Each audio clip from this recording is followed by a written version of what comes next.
தலைவரை தேர்தல் தேதி வேற நெருங்கிட்டே இருக்கு. எல்லா கட்சியும் அவங்க தேர்தல் அறிக்கையை ரெடி பண்ணிருப்பாங்க. நீங்க இன்னும் ரெடி பண்ணாதே இருக்கீங்க.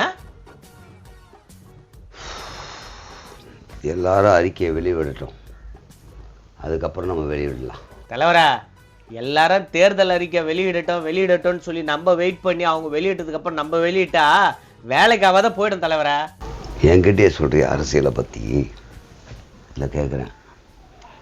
தேர்தல் அறிக்கை இன்னும் அவங்கெல்லாம் ரெடியே பண்ணல. நான் ரெடி பண்ணிவிட்டு வெளியிடாமல் தான் இருக்கேன். என்ன தலைவரை ரெடி பண்ணிட்டீங்களா? ஆமாம். எந்த மாதிரி தேர்தல் அறிக்கை எடுப்படும், எது மக்கள் விரும்புவாங்க, என்ன பண்ணணும் அப்படின்னு எனக்கு நல்லா தெரியும். தலைவரை அவங்கவுங்க தேர்தல் அறிக்கையை கவர்ச்சிகரமாக வெளியிட்டு எல்லாரையும் கவர் பண்ணுற போகிறாங்க. தலைவரை இப்படி தான் ஒருத்தர் பயந்துக்கிட்டு என்ன ரெடி பண்ணலாம், அவங்க வெளியிட்ட பணம் நம்ம ரெடி பண்ணலாமா, நம்மளது எடுபடுமா, அவங்கள விட நம்ம டபுளாக கொடுக்கலாமா, அவங்கள விட ட்ரிபிளாக கொடுக்கலாமா, அவங்க சொன்னதை விட அதிகமாக கொடுக்கலாமா யோசிக்கிறாங்க. நம்ம இது எதுவுமே இல்லாமல் மக்களை கவர் பண்ணுற மாதிரி ரெடி பண்ணி வச்சுருக்கேன். அது எப்படி தலைவரை மற்றவங்ககிட்ட இல்லாத மாறுபட்ட தேர்தல் அறிக்கை நீங்கள் ரெடி பண்ணியிருக்கீங்கன்றீங்க?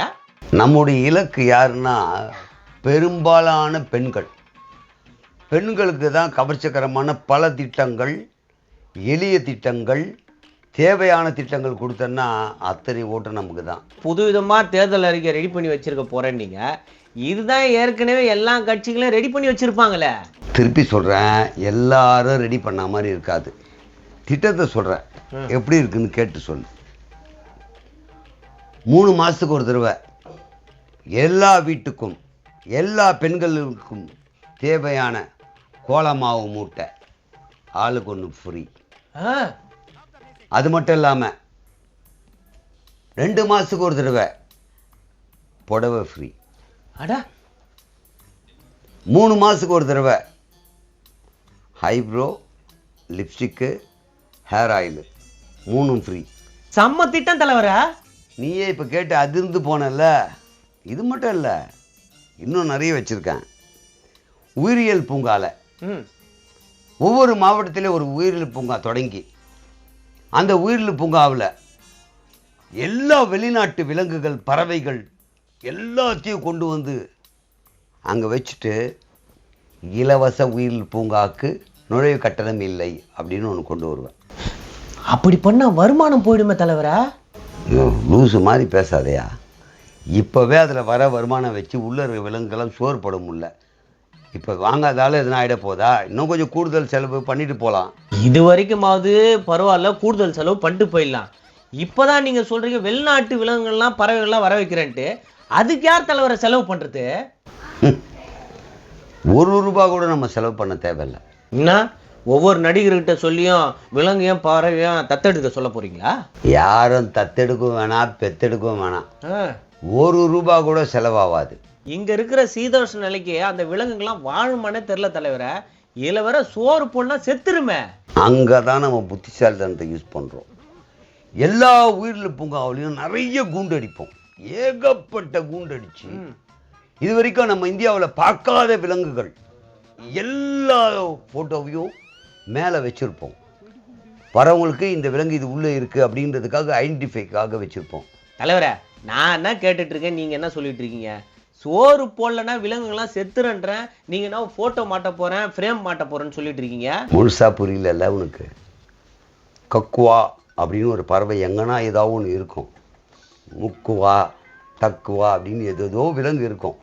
எல்லா விலங்கும் ஒரிஜினலான ஃபோட்டோ, அந்த கண்ட்ரியில் இருக்கக்கூடிய விலங்கு பறவையுடைய ஃபோட்டோ எல்லாத்துலேயும் வச்சுருப்பேன். ஆனால் உள்ள விலங்கு ஒன்று கூட வைக்க மாட்டேன். உள்ள ஒன்று கூட வைக்காம? அங்கே தான் என் சூட்சமத்தை பார்க்கணும். உள்ளே ஏகப்பட்ட பிளைவுட் அடிச்சு வச்சுருப்பேன். பார்க்குறவங்க இந்த விலங்கு தான் உள்ளே இருக்குல்ல அப்படின்னு பார்ப்பாங்க. எட்டி பார்ப்பாங்க, விலங்கு இருக்காது. பிளைவுட் பின்னாடி இருக்குது, தூங்கின்னு இருக்குது, வெளியே இன்னும் வரல இப்படின்னு பார்க்க போவாங்க எல்லாரும். இதுக்கு நுழைவு கட்டணம் வேற இல்லை. 4 கூண்டுக்கு ஒரு கூண்டு நம்ம இந்திய விலங்கு இருக்கும். அது வெளியே தான் சுற்றின்னு இருக்கும். அதுக்கு அவ்வளோ க்ளோஸ் பண்ணிலாம் வைக்க மாட்டேன். அதையும் பார்க்கலன்னா ஒன்றுமே இல்லைன்றவாங்க. நம்ம புலி, சிங்கம், நீர்நாய், கரடி, குரங்கு, கிளி, பஞ்சவர்ண கிளி, நரி இதெல்லாம் வச்சுருப்பேன். 4 கூண்டு ஃபாரின், ஒரு கூண்டு நம்மளுது. 5 கூண்டு ஃபாரின், ஒரு கூண்டு நம்மளுது. அது வச்சேன்னா இதையா டெவலப்பு பார்த்தியா? வெளிநாட்டு மிருகங்கள்லாம் பறவைலாம் நீ பார்த்துருக்கியா? இவர் ஆட்சியில் கொண்டு வந்து காமிச்சிருக்காருயா.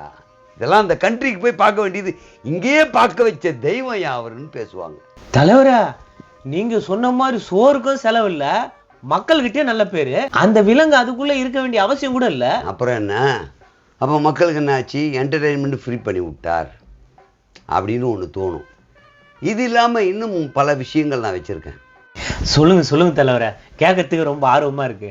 3 மாதத்துக்கு ஒரு தடவை எல்லாரும் நம்முடைய அரசுக்கு நன்றி தெரிவிச்சா, பெருமையாக 2 வரி மெசேஜில் அமிச்சா, குழுக்கள் முறையில் செலக்ட் பண்ணி அவங்களுக்கு ஒரு காரு, 2வது பர்ஸு பைக்கு, 3வது பர்ஸு அந்த மாதிரி ஏதாவது ஒன்று இது கொடுப்பேன். தலைவரா, உங்களை புகழ்ந்து தான் மெசேஜ் அனுப்புவாங்க. காரு, பைக்கு, டிவிலாம் வர தரேன்றீங்களா? கரெக்ட், நல்ல வேலை. 3வது பரிசு என்ன கொடுக்கலான்னு யோசிச்சுருந்தேன். டிவின்ட்டு நல்லதாக போச்சு. இதில் என்ன ஸ்பெஷல்னா, நாளைக்கு என் ஆட்சி யாருன்னா குறை சொன்னா, இதே மக்கள் தானே என்னை போற்றி புகழ்ந்தீங்க, எத்தனை கோடி பேர் மெசேஜ் அனுப்பிச்சிருக்க பாருங்கள். இப்போ என்ன வந்தது உங்களுக்கு? நான் கொடுக்க போகிறது ஒரே ஒரு கார், ஒரு பைக், ஒரு டிவி. திருப்பி 6 மாதம் கழிச்சு வீடியோ காலில் நீங்கள் எனக்கு அனுப்பிச்சி வச்சிங்கன்னா அவங்களுக்கு 2 சவரம் தங்கம், கம்மல், மூக்குத்தி அப்படின்னு ஏதாச்சும் கொடுப்பேன். அப்போ முதல்ல மெசேஜ் போட்டவங்களாம் இந்த தடவை வீடியோ போடுவோன்ட்டு, தலைவர் உங்கள் ஆட்சி தான் நல்லா இருக்குது, உங்கள் ஆட்சியில் நாங்கள் நிம்மதியாக இருக்கோம், உங்கள் ஆட்சியில் கொடுத்தா லிப்ஸ்டிக் தான் நான் போட்டுட்டேன், உங்கள் ஆட்சியில் கொடுத்தா ஐப்ரோ பண்ணிகிட்ருக்கேன், இப்படி எல்லாமே வச்சு நம்ம கொடுத்தது அவங்க வாயால் சொல்லுவாங்க. இதில் நமக்கு எவ்வளோ பெரிய ப்ளஸ் தெரியுமா?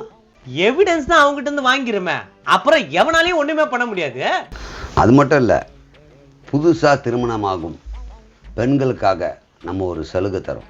என்ன தலைவரா, தாலிக்கு தங்கம்மா இல்லை பட்டு புடவை, பட்டு வேட்டியா?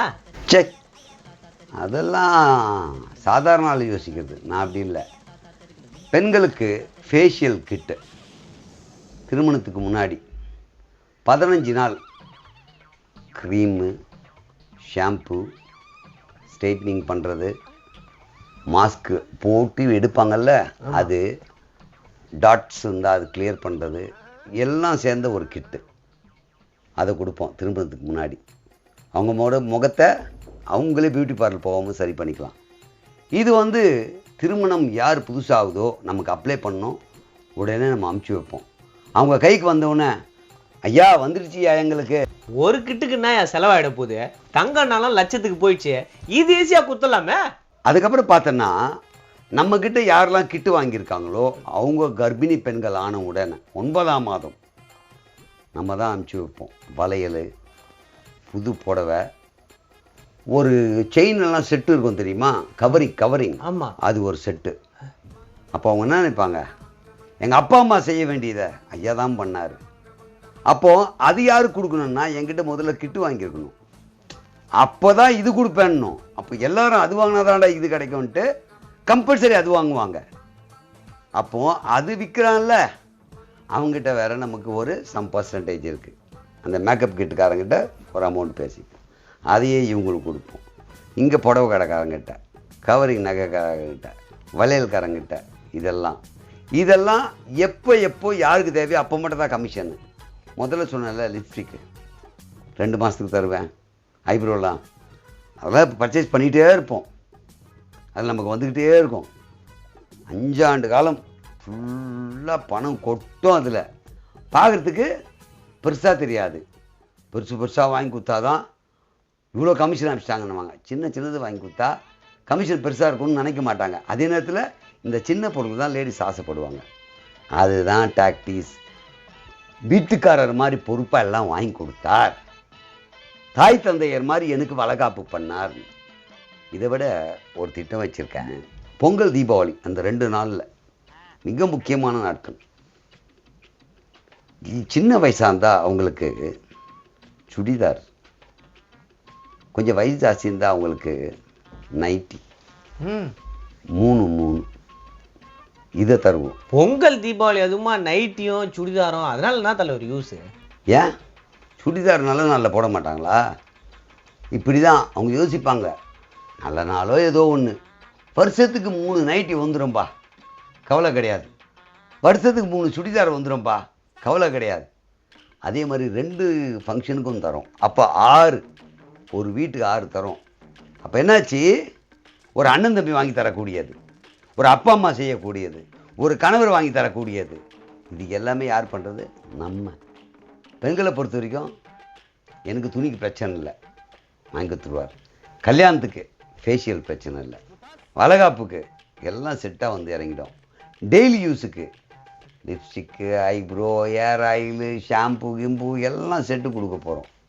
அப்படி கொடுத்தோம் வச்சுக்கேன், இந்த தேர்தல் அறிக்கையில் இதுதான் முக்கியமாக இருக்கும். ஏன்னா பெண்களை பொறுத்த வரைக்கும் அவங்களுக்கு ஏதாவது கொடுத்தா கண்டிப்பாக ஓட்டு போடுவாங்க. அவங்கவுங்க பல லட்சம் கோடி போட்டு திட்டத்தை அறிவிச்சு நம்ம வருவோமா வரமாட்டோம்னு மண்டையை பிச்சுட்டு இருக்காங்க. ஆனால் நீங்கள் இப்போ சொன்ன திட்டங்களுக்கு அவ்வளோ செலவும் ஆகாது. ஆனால் கன்ஃபார்மாக நம்மளுக்கு தான் தலைவர் ஓட்டு விடும். என்னுடைய பலத்தில், நம்ம கட்சி பலத்தில் தான் நிற்கணும். கூட்டணிக்கு யாருன்னா வாங்க, வராமல் போங்க. வந்தால் உங்களுக்கு நல்லது, வரலையா போ. நம்ம யார்கிட்டையும் கெஞ்ச வேண்டியதில்லை, மற்றவங்க தான் நம்மக்கிட்ட கெஞ்சணும். ஏன்? நம்முடைய தேர்தல் அறிக்கை பலம் வாய்ந்தது, பலவீனமானதில்லை. எது வந்தாலும், யார் வந்தாலும், என்ன சொன்னாலும் இதுதான் முக்கியம். இதுக்கு பெரிய செலவும் ஆகாது. அதனால் நம்மளால் நிறைவேற்றவும் முடியும். அதே மாதிரி அடுத்தவங்க மனசை கொள்ளை கொள்ளவும் முடியும். அதை விட முக்கியம் என்ன தெரியுமா? Evidence, proof. அவங்களே சொல்கிறாங்கல்ல வாயை திறந்து, இன்றைக்கெல்லாம் உயிரியல் பூங்கா போகிறேன்பா, வாரானா 10 பைசா செலவில்லை, உணவு கட்டணமே வாங்கலை ஐயா சொல்லி உள்ளே போகிறேன், என்னென்னமோ மிருகம் இருக்குது பா. இதெல்லாம் நான் ஆஸ்திரேலியா போய் பார்க்க முடியுமா, ஜப்பானில் போய் பார்க்க முடியுமா, ரஷ்யாவில் போய் பார்க்க முடியுமா? அப்படி ஒவ்வொரு கண்ட்ரியில் பார்க்க முடியாதெல்லாம் ஐயா கொண்டு வந்து வச்சார். அந்த கண்ட்ரிக்கு போகவே என் ஃபேமிலியோடு போய் பார்த்தேன் அப்படின்னு பாராட்டுறது. ஸோ எவிடன்ஸ் ஆச்சு, நல்ல பேராச்சு. இப்படி இருக்கும்போது நம்ம தான் நல்லாச்சு. ஐயா, இந்த திட்டங்கள்லாம் நம்ம அறிவிச்சிட்டா இதை காப்பி அடித்து வேற கட்சிங்க அறிவிச்சிடாது? அங்கே தான் மேலும் புத்திசாலித்தனம் நம்மக்கிட்ட இருக்கணும்.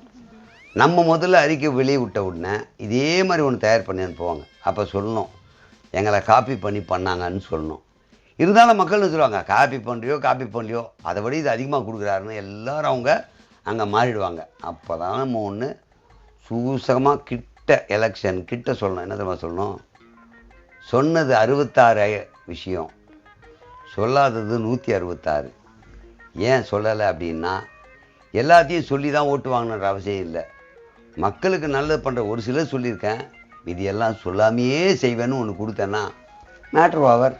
அப்போ மக்களை சொல்லியும் கெடுக்கலாம், சொல்லாமையும் கெடுக்கலாம். கரெக்டாக இப்போ தான் புரிஞ்சு வச்சுருக்க. சொல்லியும் கெடுக்கலாம், சொல்லாமையும் கெடுக்கலாம். அது அவங்களுக்கு. என்ன வேணால் பண்ணி ஓட்டு வாங்கலாம், அது நமக்கு. ஐயா, அப்புறம் என்னையா, இது நாளைக்கே அறிக்கையாக வெளியிட்டுருவோம். எப்போ? நாளைக்கா? காலையிலே எல்லா நியூஸ்க்கும் அனுப்பிச்சிட்டு தான் வந்திருக்கேன். நேரம் பரபரப்பாக போயிருக்கோம். நம்ம போய் நம்ம வேலையை பார்ப்போம். வா போகலாம்.